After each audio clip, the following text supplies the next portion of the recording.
Yo.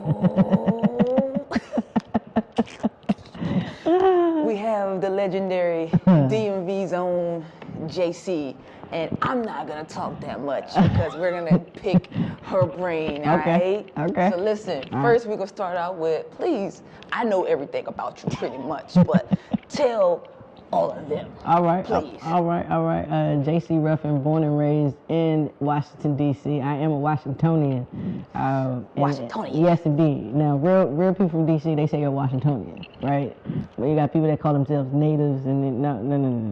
You're a Washingtonian, and you know a real Washingtonian based upon their social security number and where to start with. So it's real. That's a real statement. It's deep. Now, a former athlete, star athlete out of Prince George's County Public Schools, and so I was able to go on the opposite side a couple of days out the week. And now, post career, media talent, multi-hyphenated, keynote speaker, international, best-selling author, podcaster, big sister, little sister, all of that, and all of the above. Ultimately, just a overall kid that just lives out their dream. Man, that's a lot. Yeah. It's a lot of points I'm gonna have to. All right, so tell us, like, what sparked your passion in sports and hosting? Actually, it was the derailment of my basketball career. So, as you know, I went through some things at a few schools within a conference that we both had, interactions with. You had the opportunity to play and be legendary, and I got to see that. And on the opposite side for myself, I still have that dream deferred. Yeah. As a former athlete, former basketball player who desired to play on the collegiate level, and I had 3 coaches that 2 of them lost their positions right after we had conversations. So It's tough. Yeah. So if I backtrack, coming out of high school, I was the only one out of senior out of 6 seniors that actually desired to play on the collegiate level. And my athletic director and head coach was the same person. And the person over her for the athletic administrator was her best friend. So if something happened, where was I supposed to go? Yeah. And so, I remember at the athletic banquet that we had when I was a senior, and I was the only person that she didn't know what to say as far as where we were going. And that kind of triggered something in me because it was like I wanted to go prove it, like, in that moment. And of course, going to college, Elizabeth City State University was always my safe school because my parents went there. Well, my dad went there. My mom just paid tuition, so I say both of them went there. And after that took place, 2 weeks before I came in, I met with actually your old coach, Carr, and she was relieved of her duties 2 weeks after we talked. After that, y'all had a transition. There was supposed to have been a tryout that never happened, and so I did intramurals, and I had won MVP for both tournaments that we played in, Norfolk State, NC State. And at the time, the new interim head coach, the assistant coach that was under him, was going to be the head coach for intramurals, and that didn't translate the way I wanted it to. So the following year I stayed, but I was also in the midst of trying to see if I was going to stay or if I was going to transfer out, and did the tryout that they eventually ended up having, didn't hear it called, and I said, I didn't really come out of state to not play ball when I know I could hoop. I even had moments where I did open gyms with you, and my goal was to make sure that I could show the people that that were already on the team that I knew how to do what I was doing. And that I was capable to run with those people, because you want to win. Yes. With Yes. You want to win the game, but you also want to win the spirit of the team that's already there. Yes. And my goal was to just become one of those people that everybody could see, like, nah, she can hoop. After that, transferred out, went to Bowie State, and about 4 months after I transferred in, same thing happened. I met the coach, everything. We had a snowstorm, all that. 4 months later, she got relieved of her duties. And because the new athletic director didn't want nobody holding 2 titles. And so she was director of compliance, but she also was the head women's basketball team coach. Yeah. So, I was deterred from staying, but one of my friends who actually played on the team was like, nah, the coach is actually looking for you to stay. Like, are you going to play? So he asked about you immediately, and I said, I don't know, I got a good feeling about it, but I did stay. And I did summer workouts. I did open gyms. That was mandatory for the people that he already was considering. Did that. Then I was invited to preseason. Now, I don't know no athlete on a collegiate level that is happy about preseason, but I was ecstatic, right? Did preseason, met the mile time. I outplayed everybody. I was proving a point. Like, I still didn't have a slot. Yeah. And then, of course, at that time, Bowie State University women's basketball team, like, they was like ranking 2, 3, 1 on the northern side of the conference. So I was like, if they only losing by 4 or 6 points, like if I don't get 4 to 6 points in the game, I don't need to be hooping, especially on the collegiate level. And that went from there. I was supposed to play January 24th, 2012. It was supposed to be my first date. Never forget it. It was supposed to be against Livingstone College inside the AC Jordan Arena. Yeah, that didn't happen because the coach at the time took me. I went in his office and he was like, "Yo, this issue shattered. I want to build around you next year." Those were his exact words. After that happened, I cried my eyes out. Him and my dad got into it in the gym. I knew that was my last day there. And I was like, yeah, I'm transferring out. And I was going back to Elizabeth City. Stopped by Virginia Union on the way to Elizabeth City. Yep. The biggest transition about the Elizabeth City, going back, first of all, I had 3 goals. I'm not going to lie. I had 3 goals. I wanted to play ball, wanted to become a Delta, and I wanted to graduate on time. I got 2 out of the 3, so I'm good, right? And ball is not one of them. However, when I did get to go to Virginia Union, one of my teammates in high school actually had just transferred into Virginia Union from Bethune-Cookman. And so during my recruitment day, she stayed and made sure I was good and pushed me through the workout because, I'm 2.5 years removed from playing consistent basketball. And, of course, the only way to stay in shape with playing basketball is to play basketball. So we stayed, and at the end of my workout, they literally said, we want you unanimously, and I verbally committed to Virginia Union. About 30 days later, I was waiting on my call to find out when I was supposed to do the paperwork. There was a caveat. I had to lose 15 pounds before I signed. I had lost, I think, like 16 and a half to the date. Once I got to the date, I was looking to sign. I was ready to sign. I was super excited. Got a phone call. Coach called and said they were rescinding my offer because they had they miscalculated their red shirts. They thought they needed a point guard, but they needed a post player. So I said, okay. I cried my eyes out, and that was the same day that offer was rescinded was the same day I started hosting. And it was a staff versus student basketball game on the campus of Bowie State because I still hadn't transferred out yet. By the summer, I transferred to Elizabeth City. 2012. This is all 2012. I transferred back out. I was enrolled as a student in 2012 in the summer at Elizabeth City State University again.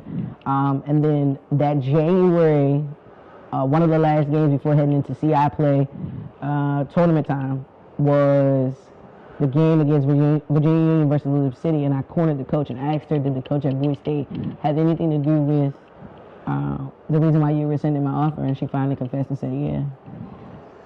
So I know there's a lot, but I try not to leave out, there's a lot of nuanced details that I left out, but I try not to leave out the meat and potatoes of that story because it was nothing academically, it was nothing physically, it was nothing, anything that was about my story that said she wasn't good enough to touch the floor, even though I was told I would never be good enough to touch the floor.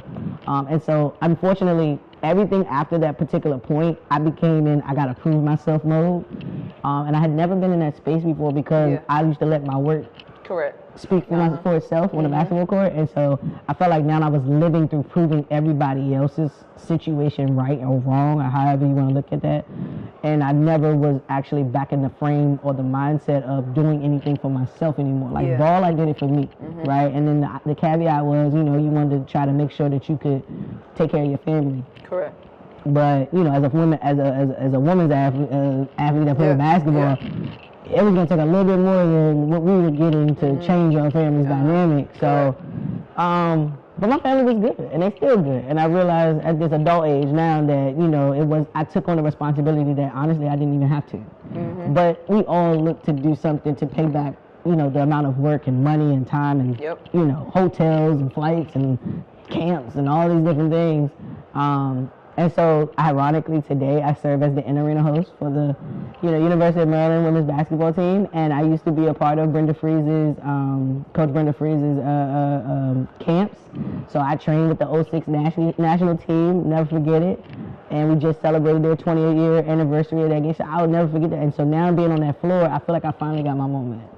I really felt like I finally got my moment. I knew I was gonna play D1, but I'm playing D1 now, even though I didn't get to as an athlete, and super excited about it. Yeah. So, I touched on a lot, but I apologize. So now at this point, you might as well tell us, how did you become the in-arena host? Ironically, so I was filling in for my homegirl, Britt Waters, who used to do Athlete Unlimited lacrosse. Okay. And she was the in-arena host for that. And she couldn't do the event, so she ended up calling me and like, Jay, can you do it? And she connected me with the people that actually helped run the situation. And so super excited about that opportunity because it connected me with people that work within the Commanders and the Spirit and DC United and all that. And so the PA announcer actually is the current PA announcer for the University of Maryland, women's basketball, and I believe for men's basketball as well. And he was like, hey, you ever thought about doing something for Maryland? And I was like, yeah. And he was like, you want to? Yeah. So I will never forget, he sent an email while we were in the middle of like halftime of the lacrosse game and was like, I found our new host. I've already hired her. And he sent this to the game day coordinator. And she's like, well, wait a minute, because she needs to actually interview me and stuff. So it was so interesting. But we kicked it off. Shout out to Tori. We kicked it off, and immediately she was like, okay, cool. So my first game was 2025, like field trip day. And then Tori went on to get promoted, and Ashley has stepped in, and me and Ashley's been locked in since then. And now, I ironically on this day I woke up, posted a video, and Coach Freeze commented on it and told me how, amazing and grateful that she is and that I'm the best. And then, after the game, when you hear her say, I look forward to hearing your voice, that's different. Yes. Because it's like, I feel like I'm playing for her, even though I didn't get my moment to play for her as an athlete. But it's kind of like I'm still getting my just due in these moments. And it gives me chills, honestly, because in that moment. So with the chills, how do you deal with that high pressure that comes with sporting events? You know what? Being a former athlete, like, you're used to the light, right? And that's true. And so, there's no matter whether it's a high level or low level or whatever that looks like, you're at a point where you can see that you belong in those areas. But the main thing is, rule number one has always been my rule since I've learned it, is to take the me out of it and make sure y'all remember that it's about them. Like, I'm the person that gets to do this job, but they're the people that come, consume, and they're looking forward to it. And since that's been my motto, I've been able to sit back and say, I just want to make sure they walk around and say they had an enjoyable time. And every game, there's always somebody that's telling me, I'll come to the game to watch the game, but I come to the game to hear you too. And so, that's different. And just being candid, right? I went to a HBCU, and this is a PWI.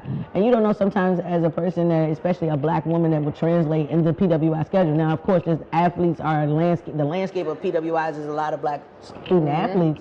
But I didn't go to Maryland, right? And so you try to make sure that you embrace the ability to say, I belong here, but this is your home. and no matter what, I like to call this my home now, but I'm still a guest that makes sure that I'm taking care of their home because they've allowed me to come in it. So the pressure is not really there. It's just taking the me out of it, so that way it's always about them. And so if I had to put pressure on it, it's just making sure that they have an impactful moment. That's it. Yeah. Yeah, that's it. Yeah. That's it. That's okay. it. So speaking of moments, do you have like a moment where you thought was like mind blowing? Yeah, the 06 national team just celebrated 20 years, and I hadn't seen them since I was a kid in Coach Freeze's camp. And so to see KT come home and, you know, she hit the game-winning shot, so everybody, the legendary, you know, swoop and score, right?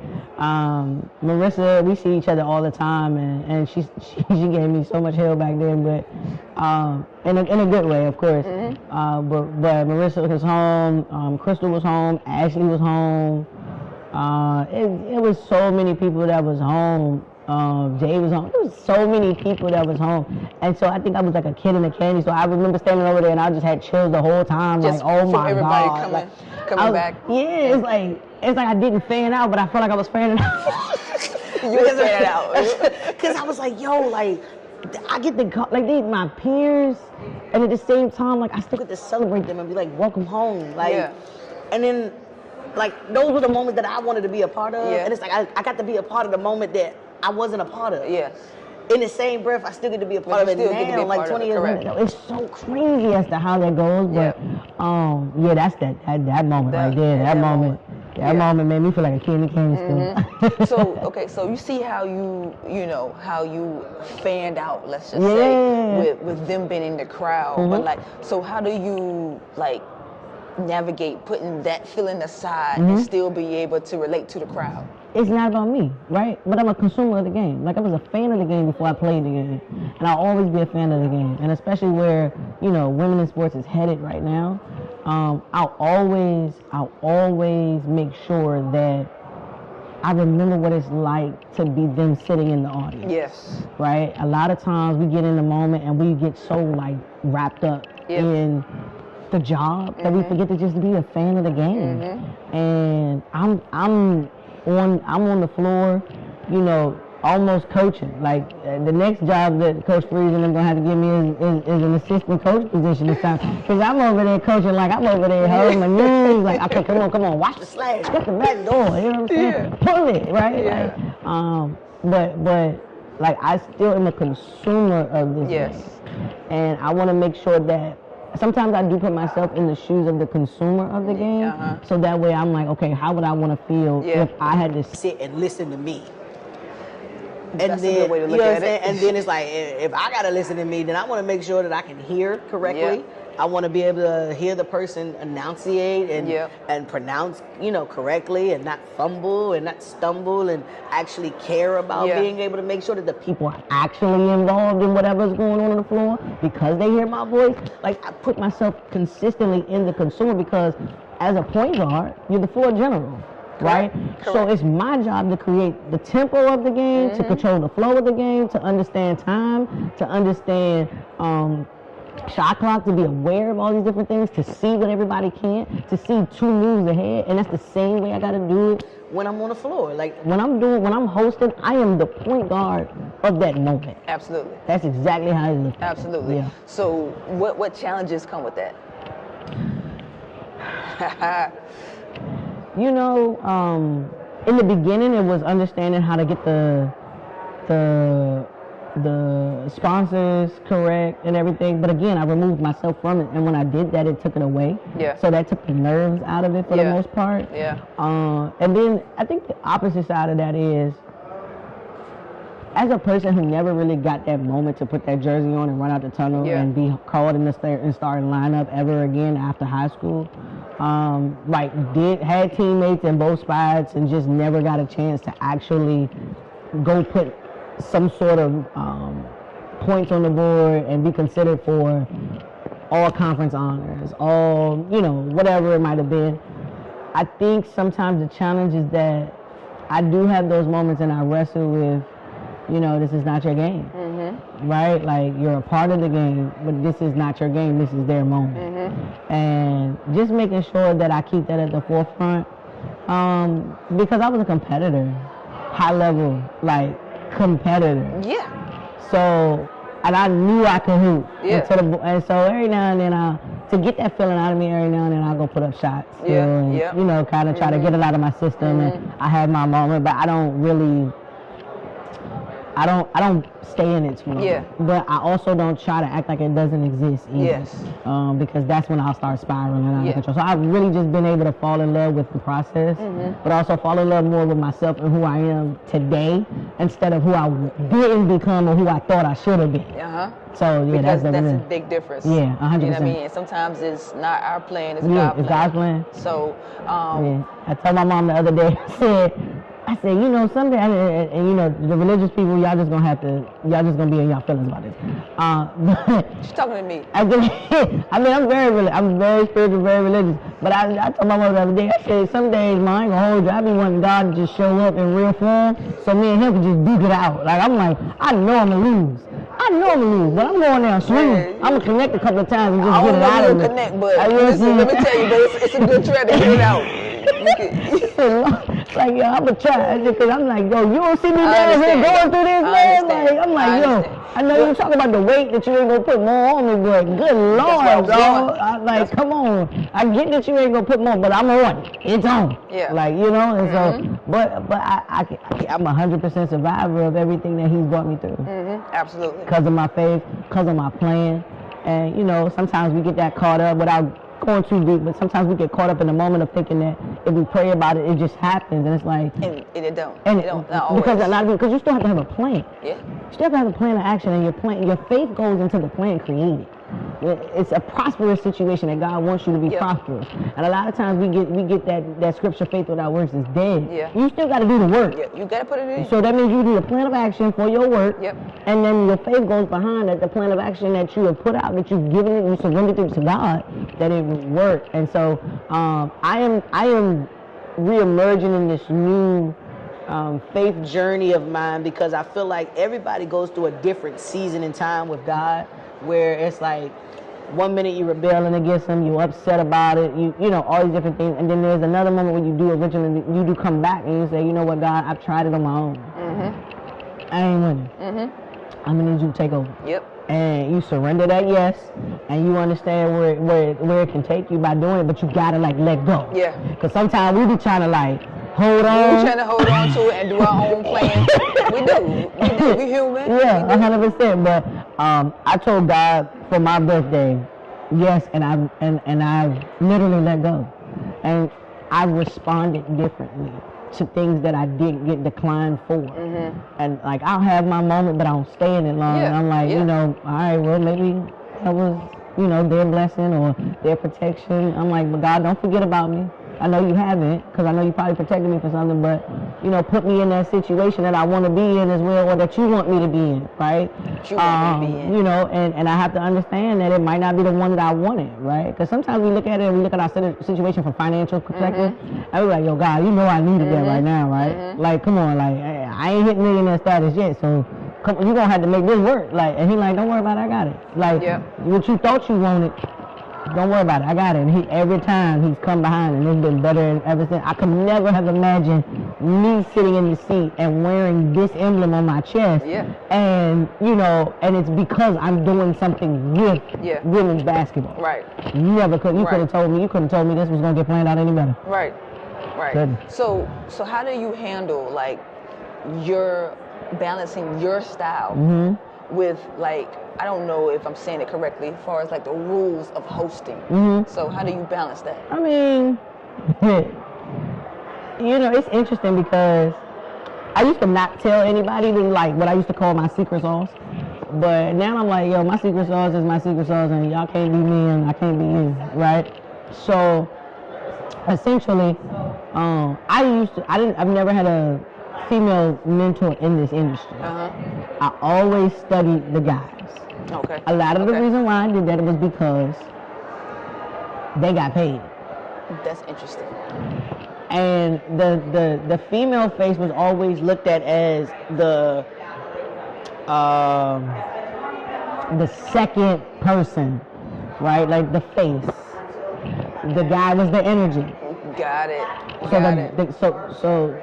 So the guy would get paid more versus the female was there, got paid, but I can guarantee you it wasn't that amount, right? So in learning, I wanted to learn what they did, and I did everything they did with a feminine touch. Got it. And so now you can't say you want to book me because you would technically book it if it was a guy. If it was a guy. So I do everything that I've seen guys do, and when people ask like you want a co-host, I'm like, have you ever seen me host? It's not that I don't want a co-host, or I don't feel as though that my talents need one. I'm not selfish in the moment. I just feel like when you say sometimes that you're asking me about one, then that means you don't trust me. So sometimes when I get booked, I don't know what their plan of action is, and of course, I ask, but I've also put enough on tape that I've filtered through where you contacted me, or we've mutually connected with each other, and you should know at this point that you can trust that I'm going to deliver the job. Because I tell everybody, when you book me, if you still have to do my job, I'll give you your money back. Because my job is to make sure you don't have to do my job. Yep. So if you have to contact me and you go out there and unless you're saying, hey, we're adding this in, and it's something that was unplanned that we haven't gone through, you know, in the huddle and before or whatever, I give you your money back. I stand on that. Nah, that means you know what you're doing. I know, because I've been boxed out from so many different conferences. I mean, even post-career, with the same conference that I was trying to play ball in, got boxed out in the same situation as a host. And nobody can explain it. Nobody. Like, the social numbers that I was able to put up, the reason the league does video now is because of me. The partnerships that they had is because of me. Like, there's so many different things. And I'm not saying this like, you know, like I'm God or nothing like that. No. I'm saying like I knew what I wanted to do because that league specifically was special to me because of the fact that it was like I know I belong, but it also gave me my first corporate gig. So I'm like, okay, well, how do I become indispensable? So I brought all these people, and I still got thrown in the trash. I was like, that's crazy. Wasn't for you. Yeah, I look at it like I got everything I needed to be where I am now. Exactly. Right? Exactly. So you're talking about doing Super Bowls, right? Yeah, exactly. And I could have never told you I would have did that. Yeah. Right? I could aspire to do it, and I could see it on TV and be like, yeah, I can do that. But like to actually like go and execute, it's different, right? To put people in places that they wanted to go and do things like, you know, you got videographers, photographers, things of that nature, like that I'm able to be in a position to put them in, and they've never shot, you know, a professional or a collegiate, you know, game and everything. And I'm the person that say, yo, come rock with me. And I also can teach you the business. Yeah. And I used to get upset at the fact that I used to get like played by people because I feel like I'm doing what God told me to do. But I had to realize that God told me to do it no matter what the outcome was. Yep. And a lot of times I have wrestled with that because I'm like, God, I'm a great person. I'm not backstabbing. I'm not doing none of that. Like, why are you putting me in a position to help these people get where they're going, and then you're dragging me like away from the progression? Like, I wrestled with that thing. And so I've learned over time that sometimes, you know, there's a part of the scripture that says the first shall be last and the last shall be first. I'm okay with being last now. I'm okay with being last. I am definitely I know my Bible, but don't get me quoted on it, but I feel like the story of Job. Right? Where everything's been snatched. Yep. And it's like, you still trust him? And he said, yep. You still trust him? Right? And I'm like, but God, don't take everything, because I need my socks, shoes. So don't take everything, God. So what would be your advice that you would give to a future host that's looking, you know, up to you? What would be your advice? So the advice that was given to me, I will give it, but I will say it differently, right? Find someone that you can emulate and do what you see them doing. The problem is when they told me that, they didn't tell me to make it my own. So in this generation, the best thing about, like, that worked back then. Yeah. But now Social media wants nothing but authenticity. So if you could just know who you are, I would say right now the best study you can do is the one on yourself. And then go put yourself out there. Like, you can see people that you aspire to do whatever it is they're doing and see different moments or whatever may work or whatever. But if you're not being yourself, you're never going to get ahead because it's not going to translate. Because you can emulate anything that I'm doing, but it's because I'm doing me. Exactly. So if you decide that this is what you want to do, I would say figure out who you are, and it's an ever-learning journey. The day you stop learning is the day you start dying. So I refuse to die in this industry, the first thing. The second thing, I refuse to die not being me. So I can say currently, like, I still have a few regrets of things that I did not do right. But, well, let me say it this way. I don't regret anything because the story was supposed to happen the way it was supposed to happen. I can say what I do know is there are a couple of things that I was upset about that I'm grateful for now, right? That I used to look at as regret. Now it's like, okay, I get it. Even when, like, I hated it. I'm not gonna lie to you. And hate is a strong word. But in that moment, it's like you feel like everything is falling apart. Everything is going against you. And, you know, I've always tried to extend my hand and be the person, like, if people ask me questions, I'm a wealth of knowledge, and it does nothing staying with me. Like, and whatever God got for you, that's gonna happen no matter what, because that's your story. That's written. You just execute. Yeah. And a lot of times, a lot of people don't realize, like, can't nobody snatch. Now, you can give it away, right? You can give it away not being professional. You can give it away not showing up. I show up early. I show up still like it's my game day, because it technically is. Right. It's your game days too. You know what I'm saying? And I still go through routine. I still have my stretch routine. I still, you know, go through all these different things and nuances and lock in. And I still come in like I'm in the tunnel, headphones on, tuned out, like I ain't talking, no, dap everybody up, keep going. I don't know what they done said. I am focused on I speak like, hey, what up? But I don't know if they've ever said anything back, not even looking for it. Because of the fact that I realized as a former athlete, when you lock in and you tune out the noise, it's like the only thing you can hear is what you're supposed to hear in that moment. And then at the end, you breathe. Yeah. And then you've accomplished it. So, yeah, now just be yourself. Just be yourself. But I tried being everybody else. And, you know what I'm saying? Like, completely honest. Like, messed up credit, bought cars for no reason to stunt. Like, you know what I'm saying? Had money, lost money, been broke, been on top. Like, I done done all of it. You know what I'm saying? And now I'm at a place where none of that matters. None of it matters. I just want to be able to go home and wake up, do what I love every day, and realize I get to do it. That I don't got to do it. I get to do it. I get to do what I love to do every single day of my life. And there is nothing more rewarding than waking up knowing that you get to do what you love doing, even if it's your second act. My first act, I love waking up every morning. You didn't have to force me to wake up to play basketball. To go hoop. What? Like, we had a rule in my house. Like, you couldn't, if you ain't go to church in the morning, then you couldn't play ball. So I had to go to sunrise service at 7 a.m. And my games was usually at like 9, 10, 11. But I had to hit the storehouse. And I had to get what I needed. And my mama and daddy they were forceful in that. Like, you ain't playing no ball if you can't get up and go to church. Yeah. To the point that when I used to host in clubs, I would get in the house at 4 o'clock in the morning. I was back in church at 9:30. Yeah. Yeah. Like, I mean, eyes just tired, okay? Like, tired. But I did what I wanted to do. I got the money out of it that God planted in my hand for that seed. I tied that seed, and I still showed up for him. And then I was able to be rewarded by going to do my open gyms, go do whatever it is, or play on a team, or do whatever it was. But I get to do this. And I think that's what makes all of this so sweet now, that when people see me, they're like, yo, like, it went from CIAA to Big Ten. Yeah.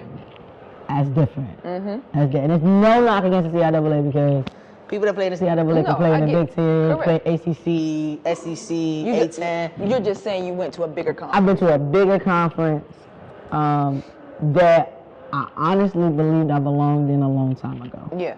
Right? Yeah. And my belief then is still my belief today. So I'm still operating in my plan A because it ain't no plan B. Yeah. It was plan A. Yeah. That's it. Like, so I don't know how we got here. It might not have been my plan, but we still operating in plan A. So it's Still here. Still here. 100%. Started from the bottom and we still No, here. we still here. 100%. Yeah. All right, so I'm not gonna take too much of your time. I just got 2 more questions for you. So, what do you have planned next? What's your next act? Or are we still staying in plan A, but plan A.2? I think, so I am, when I say I surrendered, like, while I have a plan, you know, I think this is the first time I'm in a space where I'm like, okay, God, like, this is my plan, here you go. And if it doesn't come through, he's like, but he's still rewiring to make the thing make sense. I'm like, okay, cool, right?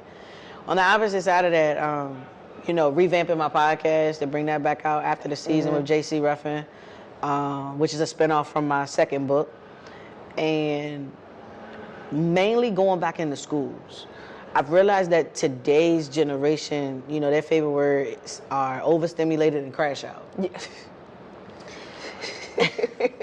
It's insane.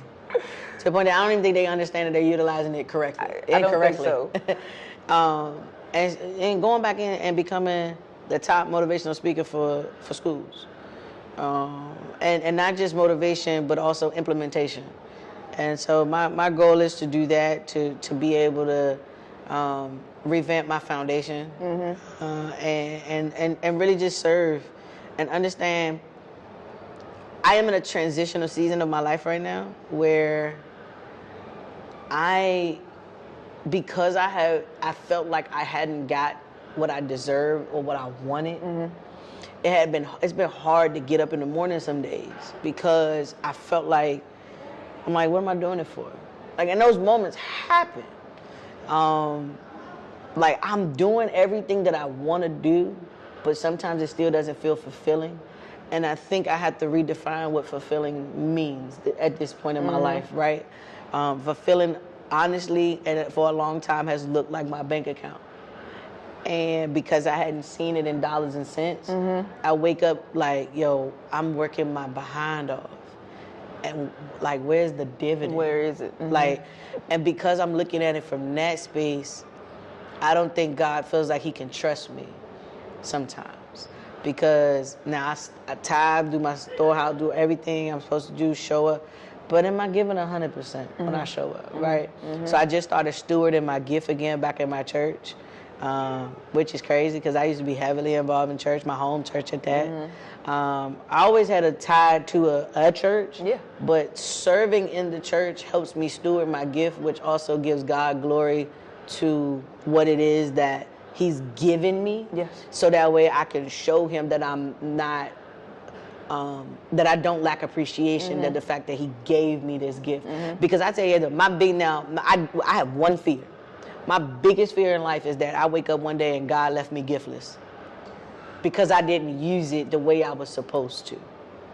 That is my biggest fear in life. Not that I'm not talented in other areas, but that I did not utilize my gift at the highest capacity and execute at the highest level that God said, give me this because you're not utilizing it right. And your gift is not for you. Right. Your gift will make room for you, but it makes room for others to understand that God is real, right? And in my prayer every time before I hit the floor, and even if I hadn't said it out of routine, the part that I never take out is, God, when they hear me, they hear you. When they see me, they see you. Let me be the best representation of, if there is their first or their second or multiple encounter, let me be the best representation of what serving you looks like. That's my consistency, no matter what my prayer is.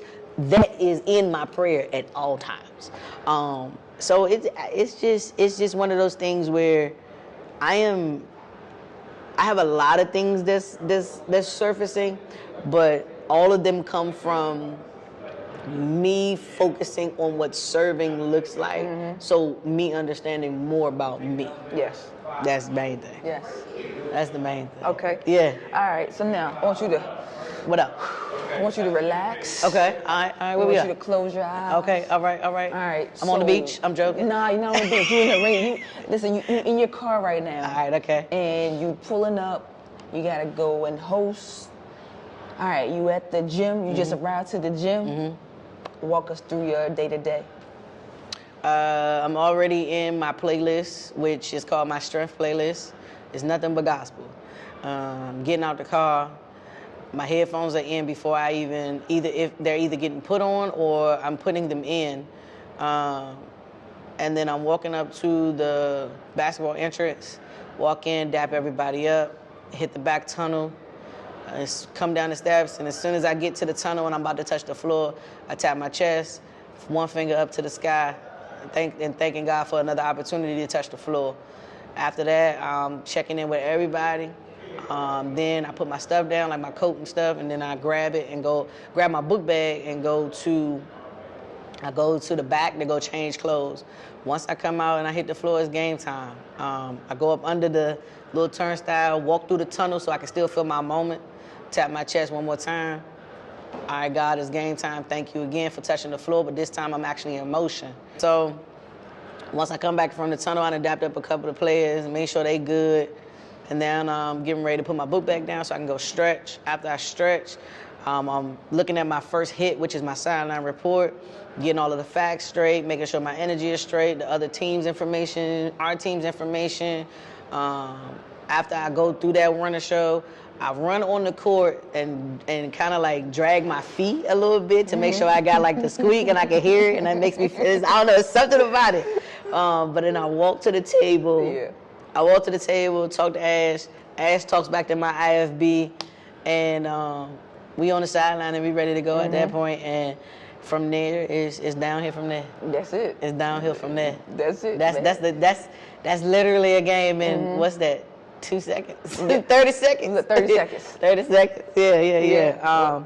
And then everything after that is downhill. What's going? Yeah, because the script gets sent to me like a day or two beforehand. Yeah. So I've already kind of gone over it. The only thing I don't see until real time is the sideline report, which is basically a recap of the last couple of games, and then bringing up to whatever promotions or whatever we got going on. But just engaging the fans, and that's my first moment to get that moment out. So that way when I do talk the next time, it's like, all right, we already in motion, let's go. So Yeah, listen, I got to see you in action. Energy is crazy as always. I appreciate that. I definitely appreciate you taking your time out your busy schedule. Nah, for us. Go ahead. Listen, she being modest because this one right here used to make me nervous playing ball in college for real. But but truthfully, like, cause at the time, like when you were hooping, you were one of the ones that everybody, you was in your hometown. Yeah. You know what I'm saying? So that's different. So you always was on go mode, right? And a lot of people don't know your story, but it was always go mode for you. So I was like, yo, if I get her to like mess with me, I'm like, all right, cool. Then we downhill from there. Now look at it. Now look at it. Hey, talk about my busy schedule. You see this schedule? We talk about you right now. Look, it just so people didn't know. Like, if you didn't know, I always show love to Ileana, which is my line sister. Yeah. And Jaycee. I say before all of what I got on here is because I didn't know what I was doing back then. Yeah. I just needed to learn the flow. Yeah. And so Ileana took me on tour with her one time, and I got to see all of it. Yeah. You took me on tour, Yep. and I actually got to see and do. Like, Yep. you know what I'm saying? Yeah. So, like, when it was time for me to step into what I'm doing now, I was, like, ready. Like, I kind of knew. It wasn't the same level, but it put me in preparation. Yeah. We got the reps. The reps. So it was like, so when I did get to like some artists, they were like, so how long you think it takes to, can I get the edit back? So, but I got you the next day. Because they already been moving what it was. So, yep, we're already so moving. I appreciate, you showing love Come on now. for that too. So come on now, we got to give it back. You know how that go. Yep, you already know. Listen, yo, she got to catch a flight, so we're going to let her get out of here. Appreciate you. Nah, thank you. Anything, and also anything you want them to know, like you got your books. Yeah. You got a book coming out. Yeah. I know you got a podcast. Yep, anything, plug it. Yeah, everything at Jaycee Ruffin. And you can find me on social media, and then jcruffin.com. Everything is simple. The podcast is there. The book is there. The first book is Reality Sold separately. You can get that on Amazon as well, and on the website at jcruffin.com, as well as after the season, both the podcast and the book. And just tap in. If there's ever a question, I'm never one of those people that don't respond. I respond to literally everybody because I remember what it was like. So respond. I remember what it was like to shoot DMs and just pray somebody even looked at it. So, it shows seen at the bottom, but I didn't want to just be seen. I also wanted to be heard. Correct. And so, you took your time out of your day to send that message. Even if it's not the response you're looking for, I'm definitely going to respond to you because I want you to know that I respect your time. So 100%. Hey, that's what's up. Yeah, 100%. I'm real. Right. That's real. I'm real, okay? And I hope to carry that realness all the way to the top because, God has rewarded me. Yep. And I don't want him to ever, again, wake up and take me from my gift because I got too arrogant. And he said, oh, you think you did this? Okay, all right, watch this. I'm giftless. Yep. I'm like, no, never mind. By then it's too late. He done gave it to somebody else. So I will leave you with this. If you do have something that's in your heart, like an idea, a project, something you've been sitting on, don't wait on it because God is talking to you and his others that he has known that has been stewarding for a long time. Now he's trusting you with it to act on it first. To act on it, yep. But don't think that he's not trusting somebody else to act on it and possibly give them what he wanted and prepared for you. The story is written, no matter what. The story is written. It's for you to execute at a high level. So don't sleep on it. Don't wait on it. It ain't got to be perfect. The perfect time is now, even if it's not all the way prepared. I don't care what it look like. Like, just do it. And once I know that's a Nike thing, you know what I'm saying? Phil Knight, don't come after me. But, this literally just execute at a high level, and you know what it is. # keep going. I received that. Yeah. Starting this new journey here. Yeah. This is my first time being in front of the camera like this. It's usually not me, but I received that, so I appreciate that. Yeah, 100%. Oh, yeah. 100%. I'm on her head. She on mine. I'm on hers. Yeah. And thank you. We had the legendary Jaycee.